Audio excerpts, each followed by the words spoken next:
চিত্রনায়িকা তমা মির্জা ও নির্মাতা রায়হান রাফির সম্পর্ক নিয়ে শোবিজ অঙ্গনে দীর্ঘদিন ধরেই নানা গুঞ্জন চলছিল। একাধিক অনুষ্ঠান, জন্মদিনের উদযাপন কিংবা শুটিংয়ের বাইরে ব্যক্তিগত সময় কাটানো সব মিলিয়ে তাদের ঘনিষ্ঠতা ছিল প্রকাশ্যেই। খাঁচার ভেতর অচিন পাখি ওয়েব ফিল্ম দিয়ে রায়হান রাফির পরিচালনায় প্রথম কাজ করেন তমা মির্জা। এরপর 7 নম্বর ফ্লোরেও একসঙ্গে কাজ করেন এই জুটি। সেখান থেকেই তাদের সম্পর্ক আরো গভীর হয় বলে ধারণা করা হয়।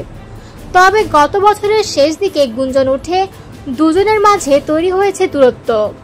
এক সাক্ষাৎকারে রাফি জানান, তমা ও আমাকে নিয়ে যেসব কথা বলা হয় সেগুলো কেবল গুঞ্জন, তবে আমাদের মধ্যে বন্ধুত্ব ছিল এবং এখনো রয়েছে। তবে বিপরীত সুরে কথা বলেন তমা মির্জা। তার ভাষ্য, ভালোবাসা সরে গেলে বন্ধুত্ব থাকে।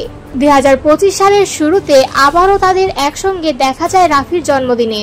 সেখানে উপস্থিত ছিলেন পরিচালক রাফির মাও। এরপর থেকেই আবারও শুরু হয় ঘনিষ্ঠতা ফিরে আসার জল্পনা। তবে সাম্প্রতিক এক সাক্ষাৎকারে তমা মির্জা স্পষ্ট করে বলেন, আগের কোনো বিষয় নিয়ে আমি কথা বলতে চাই না। তবে এটা নিশ্চিত আমাদের এখন একসঙ্গে দেখা যাবে না, না অফ স্ক্রিনে না অন স্ক্রিনে। তার ভাষায় সময়ের সঙ্গে সম্পর্কের রূপ বদলায়। প্রেম হোক, বন্ধুত্ব হোক কিংবা সহকর্মী হিসেবে কাজ করা। একসময় সোশ্যাল মিডিয়ায় একে অপরকে ভাগ্যবান বললেও বর্তমান পরিস্থিতিতে তাদের সম্পর্কের সমীকরণ স্পষ্টতই পরিবর্তিত হয়েছে।